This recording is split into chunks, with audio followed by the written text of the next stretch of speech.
இந்த நொடிக்காக தான் காத்திருக்கிறோம் நாங்கள். தர்மத்தாயின் தவ புதல்வரே, தமிழக வெற்றி கழகத்தின் தலைவா, தலைவா வா, தலைமை ஏற்க வா, தலைமை உரைத்தா. தமிழக வெற்றி கழகத்தின் தலைவர் வேலூரில் இதோ உங்கள் முன்னால்.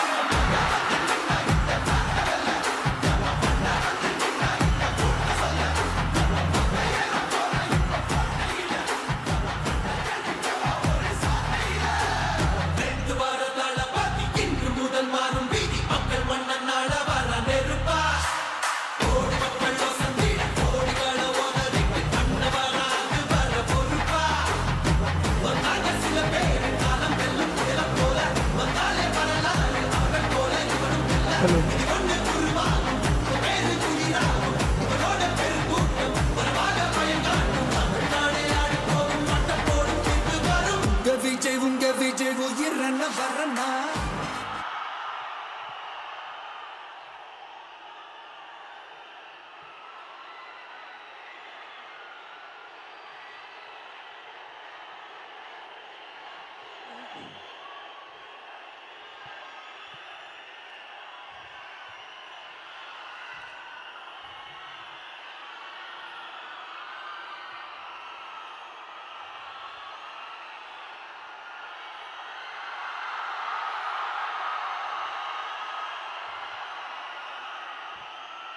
எங்க ஓட்டு எங்க உரிமை.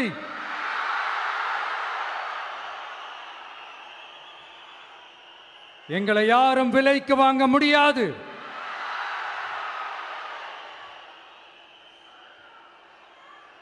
எங்க ஓட்டு விசில் சின்னத்துக்கு தான்.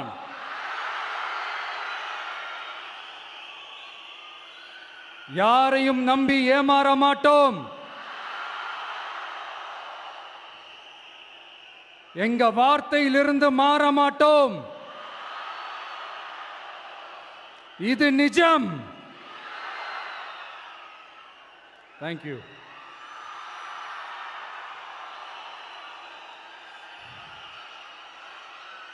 ஒரு குட்டி கதையிலிருந்து ஆரம்பிப்போமா?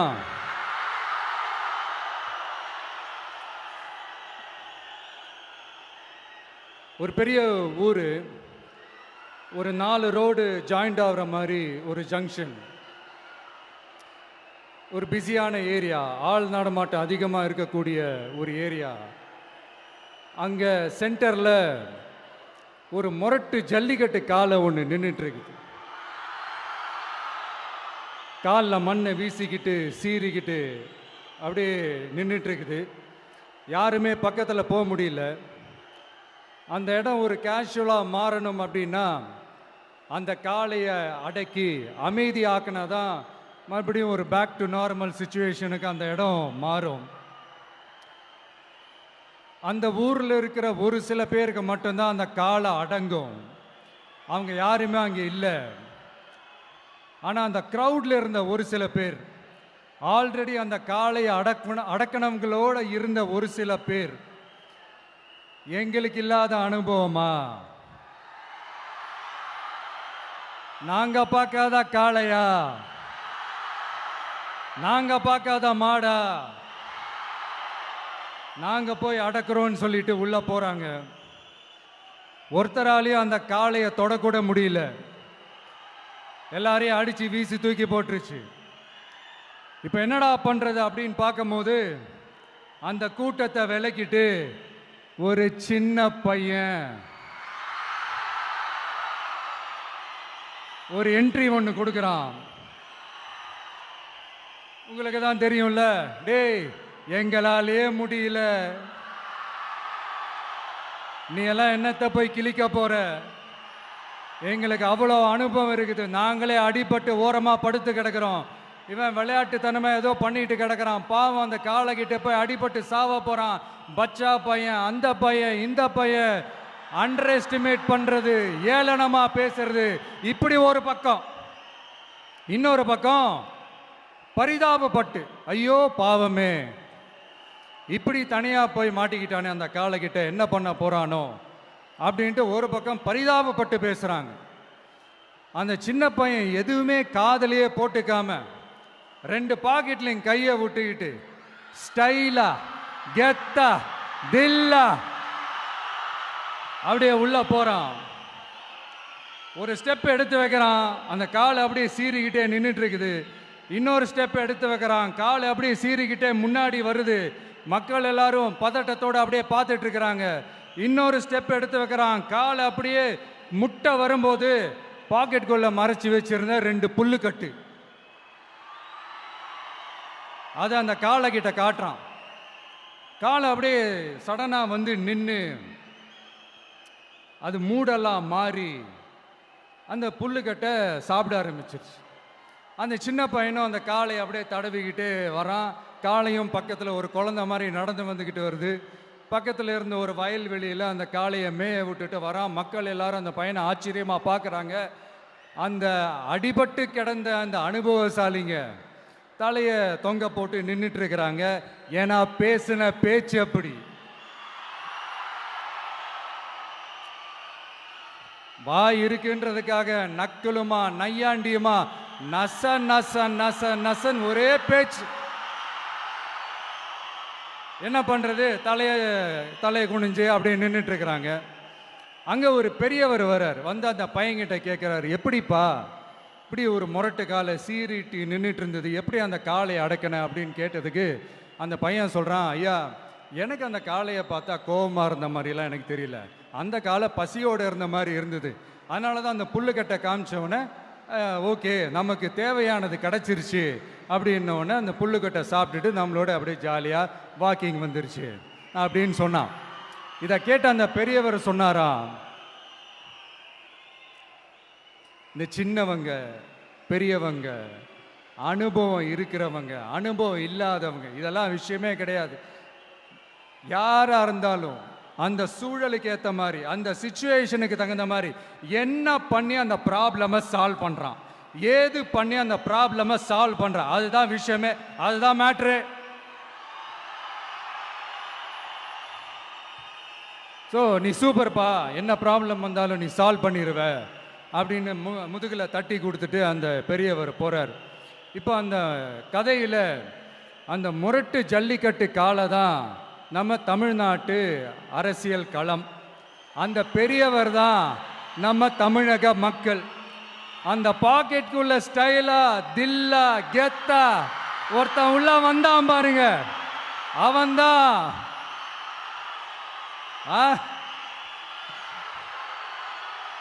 நான் இல்லைங்க, நான் இல்லை, நானு நீங்க நாம எல்லாருமா சேர்ந்து மாபெரும் மக்கள் சக்தியா இருக்கக்கூடிய நம்ம டிவிகே,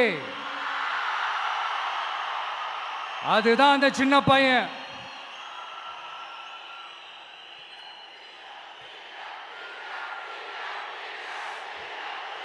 தேங்க்யூ தேங்க்யூ தேங்க்யூ.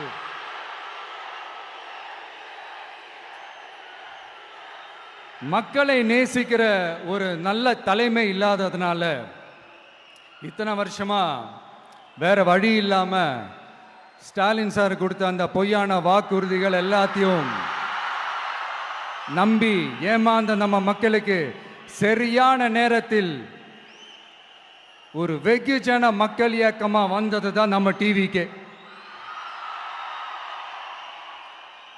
அந்த முரட்டு ஜல்லிக்கட்டு கால கதை ஏன் சொன்னோம், எதுக்கு சொன்னோம், யார் யாருக்கெல்லாம் சொன்னோங்கிறது புரிய வேண்டியவங்களுக்கு புரியும்னு நினைக்கிறேன்.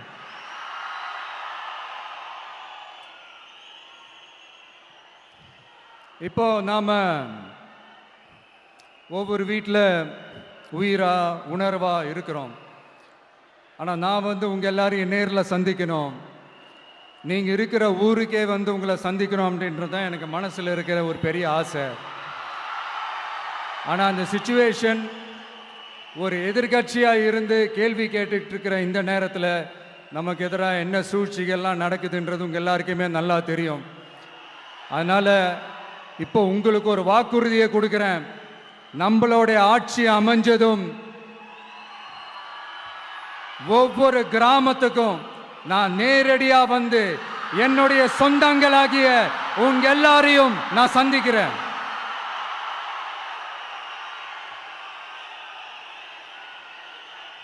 கொஞ்ச நாளைக்கு முன்னாடி நம்ம ஸ்டாலின் சார் ஒரு உருட்டு ஒன்று உருட்டினாரு, நீங்க கேள்விப்பட்டிருப்பீங்க. இப்போ வரப்போற எலெக்ஷன் எதுக்கான எலெக்ஷன்? நம்ம சட்டமன்ற தமிழ்நாடு சட்டசபைக்கான ஒரு தேர்தல் இல்லையா? இதே தமிழ்நாட்டுக்கும் டெல்லிக்குமான ஒரு எலெக்ஷன் அப்படின்னு சொல்றாங்க. இன்னும் கொஞ்சம் மேலே போய் தமிழ்நாட்டுக்கும் என்டிஏவுக்குமான ஒரு எலெக்ஷன் அப்படின்னு சொல்றாங்க. என்ன சார், டெல்லியில் ஏதாவது நிற்க போறீங்களா? அப்புறம் ஏன் தமிழ்நாட்டுக்கும் டெல்லிக்குமான ஒரு எலெக்ஷன் சொல்றீங்க? அப்புறம் இது ஏதாவது பார்லிமெண்ட் எலெக்ஷனா? பிரதமர் பதவிக்கு ஏதாவது போட்டி போடுறீங்களா? அப்புறம் ஏன் அதை தமிழ்நாட்டுக்கும் என்டிஏவுக்குமான ஒரு எலெக்ஷன் சொல்றீங்க? எங்களுக்கு புரியலையே சார், இது என்ன லாஜிக்னு எங்களுக்கு புரியலையே. எந்த எலெக்ஷனை எப்படி டீல் பண்ணணும், எப்படி ஹேண்டில் பண்ணணுன்றது நம்ம தமிழ்நாட்டு மக்களுக்கு தெளிவாக தெரியும். நம்ம தமிழ்நாட்டு மக்கள் மாதிரி ஒரு தெளிவான மக்களை நீங்க பார்க்கவே முடியாது. சூப்பர் கிளாரிட்டியோட சூப்பர் மக்கள் சார் நம்ம மக்கள். இந்த போருக்கு போறதுக்கு முன்னாடி தான் இந்த படை பரிவாரங்களோட போவாங்கன்னு கேள்விப்பட்டிருக்கிறேன். ஆனா நீங்க என்னடானா இந்த ஒன்றுத்துக்கும் உதவாத இந்த பால் டப்பாவை உருட்டிக்கிட்டு இருக்கீங்களே சார். உண்மையிலே இந்த எலெக்ஷன் எதுக்கான எலெக்ஷன் சொல்லட்டுமா? தமிழ்நாட்டு மக்களுக்கும் ஊழலுக்கும் நடக்கிற போர், தமிழ்நாட்டு மக்களுக்கும் லஞ்சத்துக்கும் நடக்கிற போர், தமிழ்நாட்டு மக்களுக்கும் இந்த நிர்வாகத்தை சரியா செய்யாத இந்த திமுக அரசுக்கும் நடக்கிற போர், அதாவது தமிழ்நாட்டு மக்களுக்கும் உங்க ஆட்சிக்கும் நடக்கிற போர், தமிழ்நாட்டு மக்களுக்கும் ஸ்டாலின் சாருக்கும் நடக்கிற போர். இன்னும் சுருக்கமா சொல்லணும்னா விஜய்க்கும் ஸ்டாலின் சாருக்கும் நடக்கிற போர்.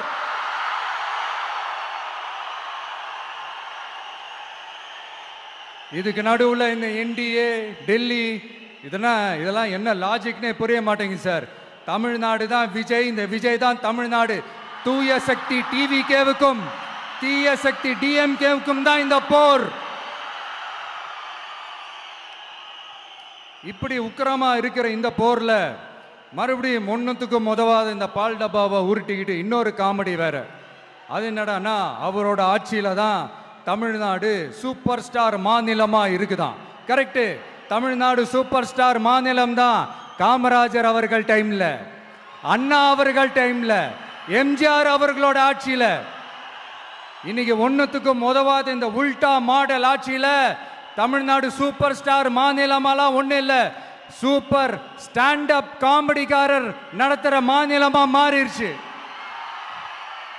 மக்களே, உங்களுக்காக மட்டுமே தான் வர தடைகள், சதிகள், சூழ்ச்சிகள் எல்லாத்தையும் தாண்டி இந்த 2026 இந்த தேர்தலில் டிவிக்கு தில்லா நிற்கும்.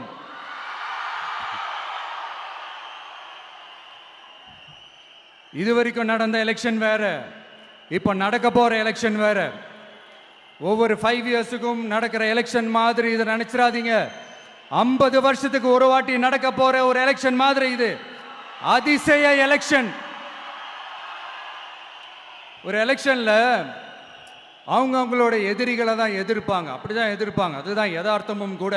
ஆனா இந்த எலெக்ஷன்ல தான் ஒட்டுமொத்தமா எல்லாருமா சேர்ந்து ஒருத்தனை எதிர்க்கிறாங்க. ஒட்டுமொத்தமா எல்லாருமா சேர்ந்து இந்த விஜயை எதிர்க்கிறாங்க. ஏன்னா இந்த விஜய் ஊழலை எதிர்க்கிறான், லஞ்சத்தை எதிர்க்கிறான், மக்களோட மக்களா நிக்கிறான். அந்த மக்கள் அவன் கூட நிக்கிறாங்க. அந்த காண்டு எப்படி? அந்த காண்டு தான் ஒட்டுமொத்தமா எல்லாருமா சேர்ந்து ஒருத்தனை எதிர்க்க காரணம். நீங்க எப்படி வேணா எதிர்த்துக்கங்க, ஆனா போட்டி 2 பேருக்கு நடுவில் உள்ளதான். ஒண்ணு இன்னொன்னு. இந்த எலெக்ஷன் டேல மேக்சிமம் என்ன பண்ணுவீங்க? போவீங்க, ஓட்டு போடுவீங்க, வருவீங்க, அவ்வளவுதான் உங்களுடைய பார்ட்டிசிபேஷன். ஆனா இந்த எலெக்ஷன்ல நீங்க பங்கெடுத்துக்க போறீங்க. எஸ், உங்க வீட்டில் இருக்கிற ஒரு விஜய் தான், உங்க வீட்டில் இருக்கிற ஒரு விஜய் தான் வேட்பாளரா நிக்க போறாங்க. உங்க வீட்டில் நிக்கிற ஒரு வேட்பாளர்னா அப்போ உங்க வீட்டில் இருக்கிற மற்றவங்க எல்லாருமே வாக்காளர்கள் தானே. உங்க அம்மா, உங்க அப்பா, உங்க அண்ணன், உங்க தம்பி, உங்க சொந்தம் டிவிக்கே வேட்பாளர் அப்படின்னா அப்போ உங்க ஓட்டு விசில் சின்னத்துக்கு தான் எல்லாருக்குமே தெரியும். ஏன் நம்மளோட எதிரிங்களுக்கு கூட அது நல்லாவே தெரியும். அதனால தான் நமக்கு எதிராக அவ்வளவு அவதூறு பரப்புறாங்க. என்னென்ன அவதூறு பரப்புறாங்கன்றது உங்களுக்கே நல்லா தெரியும். ஆனா அவங்களுக்கு தெரியாது ஏன் மேல அவதூறு பரப்புனா அது மக்கள் மேல அவதூறு பரப்புற மாதிரின்னு. எனக்கு அரசியல் தெரியலன்னு சொன்னா அது மக்களுக்கு அரசியல் தெரியலன்னு சொல்ற மாதிரின்னு. என்ன அசிங்கமா பேசினா அது மக்கள் அசிங்கமா பேசுற மாதிரின்னு. எனக்கு எதிராக செய்யற ஒவ்வொரு செயலும் அது மக்களுக்கு எதிராக செய்யற செயல் அவங்களுக்கு தெரியாம போச்சு. இந்த விஜயும் மக்களும் வேறு வேறு இல்லை. இந்த விஜயும் மக்களும் ரத்தமும் சதையும் மாறி உடலும் உயிரும் மாறி ஒன்னிலிருந்து ஒண்ண பிரிக்கவே முடியாது. எஸ், சென்சிட்டிவான சென்டிமெண்ட், அது சென்சிட்டிவான சென்டிமெண்ட்.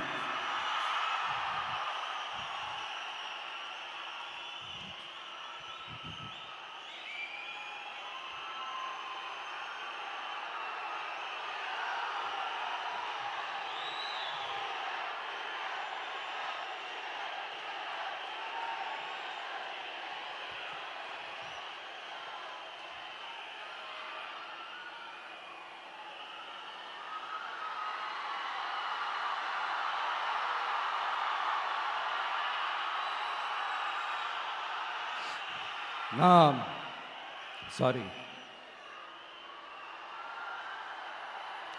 இதை யாரும் அசைக்க முடியாது. மக்களை நேசிக்கிற விஜய் வேணுமா, மக்கள் விரோத ஆட்சி நடத்துற ஸ்டாலின் சார் வேணுமா? இந்த விஜய் நம்புறீங்களா, ஸ்டாலின் சார் நம்புறீங்களா? Proof, this is the proof.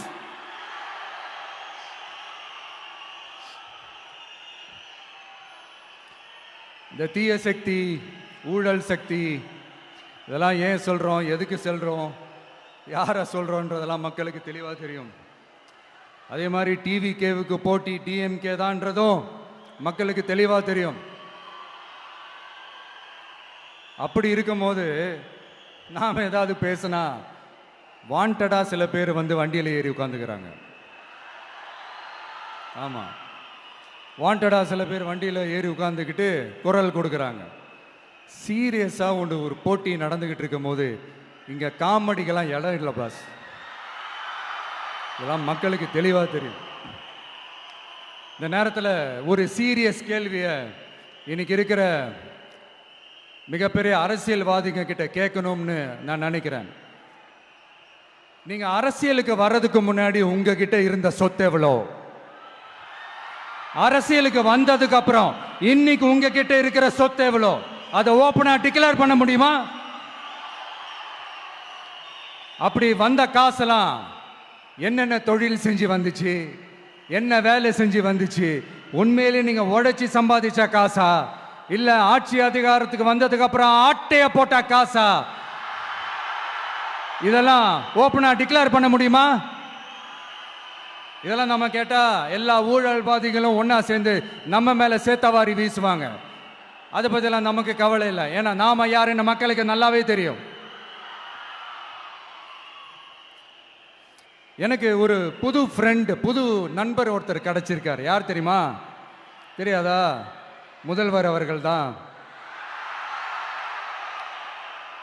இப்போ ஒரு நிருபர் ஒருத்தர் கேட்ட கேள்விக்கு எனக்கு எதிரிகள்லாம் யாரும் இல்லை, அவங்க எல்லாருமே எனக்கு நண்பர்கள் தான் அப்படின்னு சொன்னாங்களே. அப்படி நாங்கெல்லாம் உங்களுக்கு நண்பர்கள்னா அப்புறம் ஏன் சார் கரூர் விஷயத்துல ஏன் மேல பழி தூக்கி போட்டீங்க?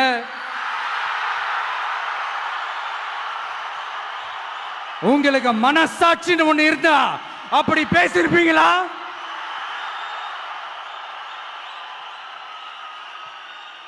அப்படி நாங்களாம் உங்களுக்கு நண்பர்கள்னா ஒரு ஈவெண்ட், ஒரு ஃபங்க்ஷன் நடத்துறதுக்கு ஒரு இடமோ ஒரு பர்மிஷனோ ஏன் கொடுக்க மாட்டேன்றீங்க? எல்லாத்தையும் நீங்களே பண்ணிட்டு போற போக்கில் அப்படியே பொய்களா அடிச்சு விட்டுக்கிட்டு இருக்கீங்க. உங்களோட உண்மையான நண்பர்கள் யாருன்னு சொல்லட்டுமா? லஞ்சம், ஊழல், அரசியல் ஆதாயம், இதெல்லாம் தான் உங்களோட உண்மையான நண்பர்கள். பர்சனலா நீங்க எப்படி வேணா இருந்துக்கங்க சார், நமக்கு அதை பத்தி கவலை இல்லை, நமக்கு அது அவசியமும் இல்லை. ஆனா உங்க ஆட்சி தான் தப்பான ஆட்சி, தமிழ்நாட்டுக்கு தேவையில்லாத ஆட்சி. கொஞ்ச நாளைக்கு முன்னாடி கற்பனையா ஒரு விஷயம் ஒன்று சொன்னேன். இந்த முதல்வர் கூட விசில் சின்னத்துக்கு தான் வாக்களிப்பார் அப்படின்ட்டு கற்பனையாக ஒன்று சொன்னேன். ஆனால் இன்னைக்கு நிஜமாவே நமக்கு ஆதரவாக ஒரு கோஷத்தை எழுப்பியிருக்கிறாங்க. அது என்ன தெரியுமா? எங்க வாக்கு சாவடி வெற்றி வாக்கு சாவடியா. அதுக்கு அர்த்தம் என்ன தெரியுமா? எங்க வாக்கு சாவடி விஜய் வாக்கு சாவடின்னு அர்த்தம்.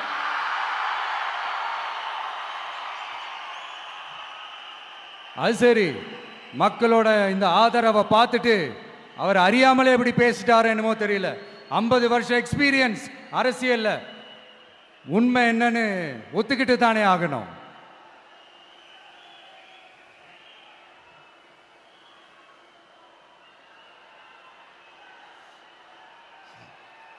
ஜனநாயகம்ங்கிறது பெரும்பான்மை ஆட்சி அதிகாரம் சார்ந்தது மட்டும் இல்லை, சிறுபான்மை மக்களின் உரிமைகள் உணர்வுகளும் புனிதம்னு நினைச்சு அதையெல்லாம் காப்பதற்கு பெயர் தான் ஜனநாயகம்னு 1963 அறிஞர் அண்ணா பார்லிமெண்ட்ல பேசினதை நாம இங்க சொல்றது ரொம்ப பொருத்தமா இருக்கும்.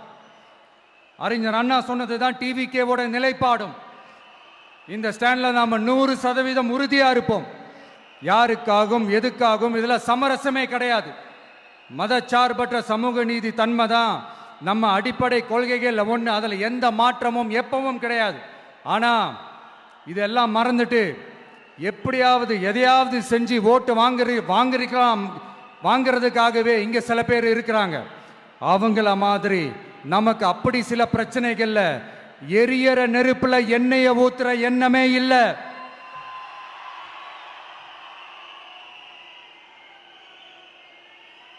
இங்க சில அரசியல் கட்சிகளும் சில அரசியல் தலைவர்களும் ஒரு சில நேரங்களில் அமைதியா இருந்தாலே போதும், ஒரு பிரச்சனையும் வராது.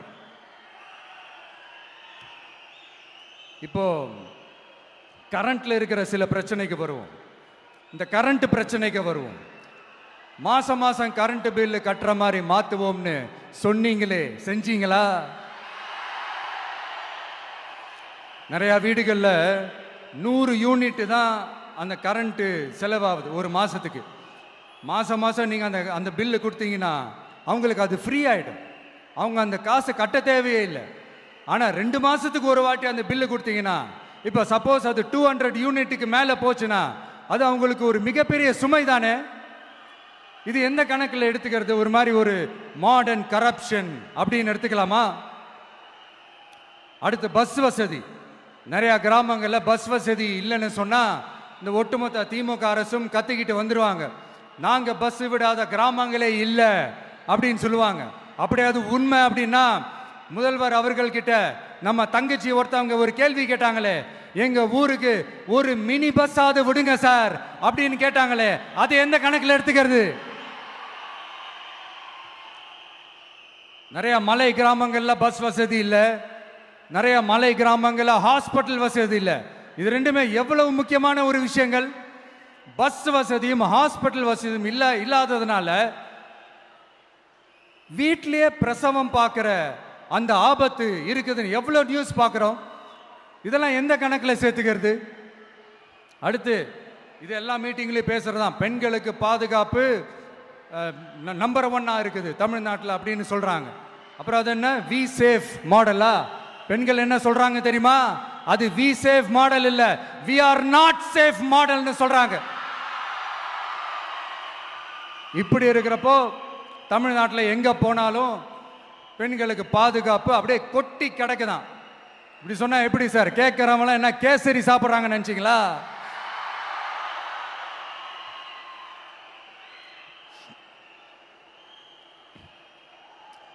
அடுத்து இந்த சட்டம் ஒழுங்கு, அது காணாம போய் ரொம்ப நாள் ஆச்சு.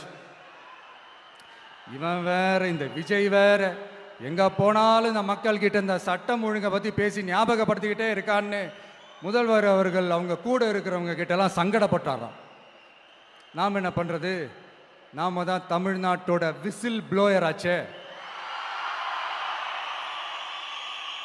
நாம் எப்படி சைலண்டா இருக்க முடியும்? நாமளும் கேள்வியா கேட்குறோம், ஆனால் பதிலெலாம் வந்த மாதிரியே தெரியல. இருந்தால் தானே வர்றதுக்கு, வச்சுக்கிட்டா வஞ்சனை பண்ணுறாரு.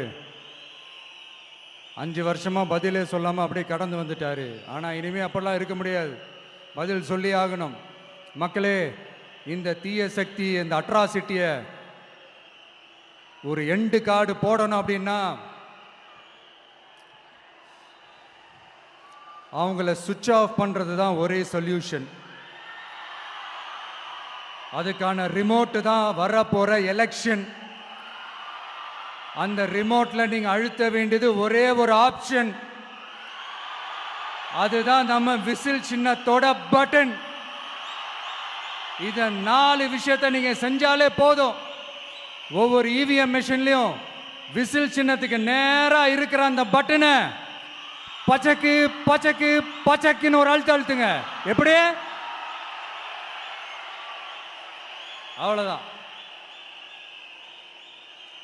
நாம காஞ்சிபுரத்தில் பேசும்போது நம்மளுடைய விஷன் என்னன்னு சொன்னோம். இப்போ அதனுடைய கண்டினியூஷனா சில விஷயங்கள் இங்கே நான் சொல்லணும்னு ஆசைப்படுறேன். இப்பவும் சொல்றேன், உறுதியா சொல்றேன், சத்தியமா சொல்றேன். பெண்கள், பெண் குழந்தைகள், ஆண் குழந்தைகள் பாதுகாப்பு நம்ம ஆட்சியில் நம்பர் 1 இருக்கும். சட்டம் ஒழுங்கு ரொம்ப ரொம்ப ஸ்ட்ரிக்டா இருக்கும்.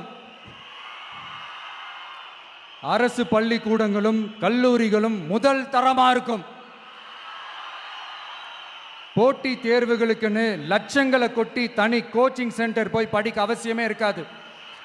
ஏன்னா கவர்மெண்ட் ஸ்கூல், காலேஜ் சிலபஸே போட்டி தேர்வுகளை ஈஸியா சந்திக்கிற வகையில் அந்த ஸ்டாண்டர்டுக்கு ஏத்த மாதிரி அமைக்கப்படும். உயர்நிலை பள்ளி பாடத்திட்டங்களிலேயே அடிப்படை அரசியல் சாசன சட்டம் சேர்க்கப்படும். மாநில மற்றும் ஒன்றிய அரசு அலுவலகங்கள், வங்கிகளின் செயல்பாடுகள் மற்றும் அவற்றை அணுகும் முறை குறித்து மாணவர்களுக்கு தெளிவான புரிதலை ஏற்படுத்தும் வகையில் தேர்வுகள் அற்ற செயல்முறை பாடமாக கற்பிக்கப்படும். இந்தியா முழுக்க உள்ள ஒன்றிய அரசு சார்ந்த கல்வி நிலையங்கள் மற்றும் அதன் சேர்க்கை அட்மிஷன் குறித்து புரிதலும் தெளிவும் மாணவர்களுக்கு உருவாக்கப்படும். அனைத்து அரசு பள்ளிகளிலும் பெண் குழந்தைகளுக்கு சுத்தமான, சுகாதாரமான மற்றும் தரமான கதவுகள் பொருத்தப்பட்ட ரெஸ்ட் ரூம்கள் அமைப்பது உறுதி செய்யப்படும். போதைப் பொருட்கள் இல்லாத தமிழகம் உருவாக்கப்படும். மாவட்ட கலெக்டர்கள் மற்றும் எஸ்பிக்களில் சரி பாதி பெண்களாக இருக்கும்படி செய்வோம். மலை கிராமங்களில் அரசு ஆரம்ப சுகாதார நிலையங்கள் பிரசவம் பார்க்கும் வசதியுடன் அமைக்கப்படும். பஸ் போக்குவரத்து இல்லாத கிராமங்கள் மற்றும் மலை கிராமங்களே இல்லை என்ற நிலை உருவாக்கப்படும். ஏற்கனவே அமைப்பு சாரா தொழிலாளர்கள் அமைப்பு இருந்தாலும் ஆட்டோ, டாக்ஸி மற்றும் லாரி டிரைவர்களுக்கென அவர்களின் நலன்களுக்காகவும் குடும்ப நலன்களுக்காகவும் தனியாக நல வாரியம் அமைக்கப்படும். தென் தமிழகம் உட்பட தமிழகத்தின் தேவையான பகுதிகளில் தொழிற்சாலைகள் அமைக்கவும் தொழில் வளம் பெருக்கவும் தனி கவனம் செலுத்தப்படும். விவசாயிகள், மீனவர்கள் மற்றும் நெசவாளர்களின் கருத்துக்களை அறிந்து அவர்களுக்கான திட்டங்கள் காலத்தின் தேவைக்கேற்ப உருவாக்கப்படும். இப்போ நம்ம ஸ்டாலின் சார் அறிவாலயம் பக்கத்தில் யாரு நடந்து போனாலும், அறிவாலயம் பக்கத்தில் யாரு நிழலுக்கு ஒதுங்கினாலும் கூட்டணியில் சேர்த்துக்கிறாரு. அந்த வச்சிருக்கிற பணத்தில் ஒரு பங்கு ஒன்று கொடுத்து, இந்த அதுக்கு பேர் கல்லாப்பெட்டி கூட்டணின்னு வச்சிருக்கிறேன். அந்த கல்லாப்பெட்டி கூட்டணியை ரொம்ப கஷ்டப்பட்டு சேர்த்திருக்கிறார். ஆனால் அவருக்கு நான் சொல்றேன், இந்த அறத பழைய கூட்டணி கணக்குகளோ இந்த கொள்ளையடிச்ச பணத்தையே வச்சு எங்க மக்களை ஏமாத்தி எல்லாம் ஜெயிக்க முடியாது. ஏன்னா இது மாபெரும் மக்கள் சக்தியான வித்தியாசமான விசில் புரட்சி எலெக்ஷன்.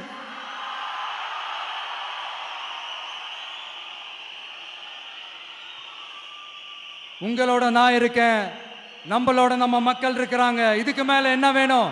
கான்பிடென்ட்டா இருங்க, நல்லதே நடக்கும், வெற்றி நிச்சயம். மீண்டும் சந்திக்கும் வரை நன்றி, வணக்கம். என் நண்பர்களே, ஒரு சின்ன ரிக்வெஸ்ட். நான் திருப்பி இங்கிருந்து நான் 4 hours சென்னைக்கு போகணும். தயவு செஞ்சு யாரும் என் வண்டிக்கு பின்னாடியோ என் வண்டி சைட்லேயோ பைக்கில் வராதிங்க. உங்களை நான் கெஞ்சி கேட்டுக்கிறேன். தேங்க்யூ.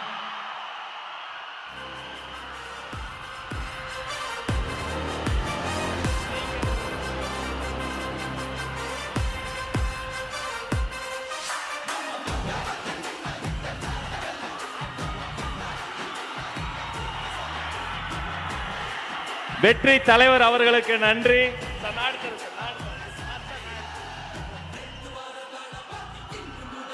வேலூர் கழகத்தின் சார்பில் மாவட்ட கழக செயலாளர்கள் அண்ணன் வேல்முருகன் வெற்றிவேல் வீரவேலை வழங்குகிறார். அவரோடு நவீன், வினோத் கண்ணன், இமுத்தியாஸ், தனசேகர் அத்தனை பேரும் சிறப்பு பரிசுகள் வழங்குகிறார்கள். ஒரு கையில் வேல், ஒரு கையில் வெற்றி வாள்.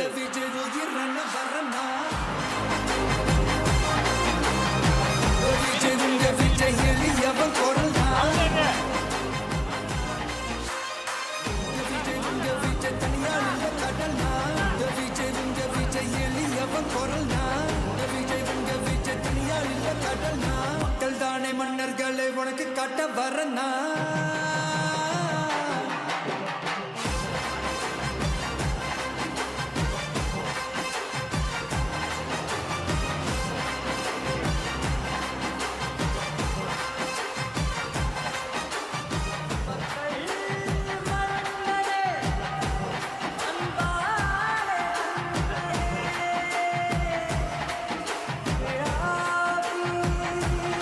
வேலூர் கழகத்தின் சார்பில்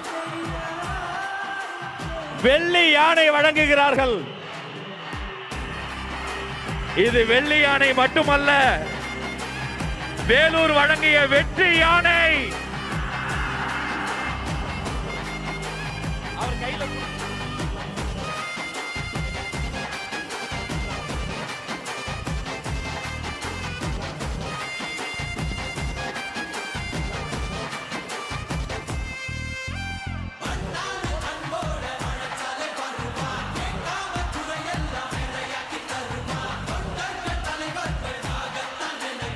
வேலூர் கழகத்தின் சார்பில் தங்க கோயிலும்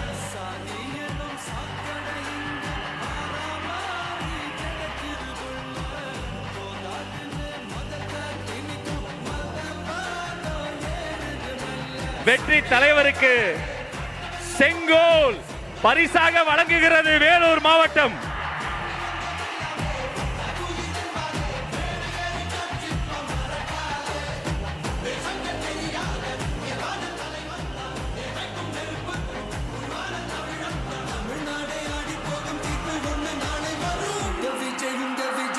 நன்றி, நன்றி.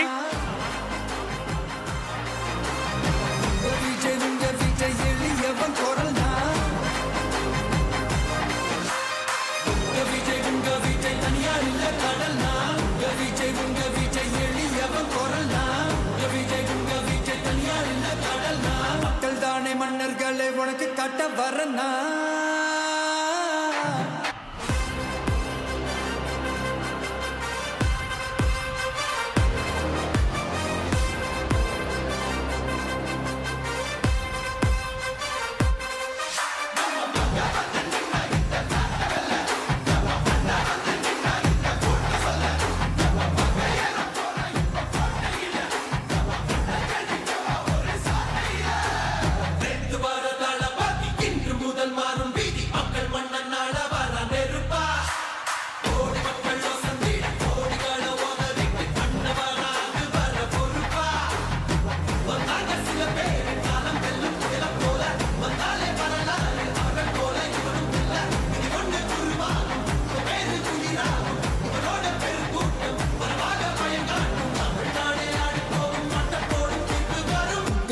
உங்க விஜய் உயிரன வரனா.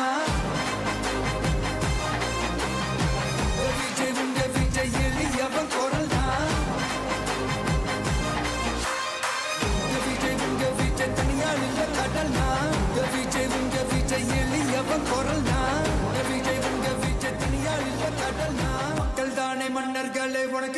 வரனா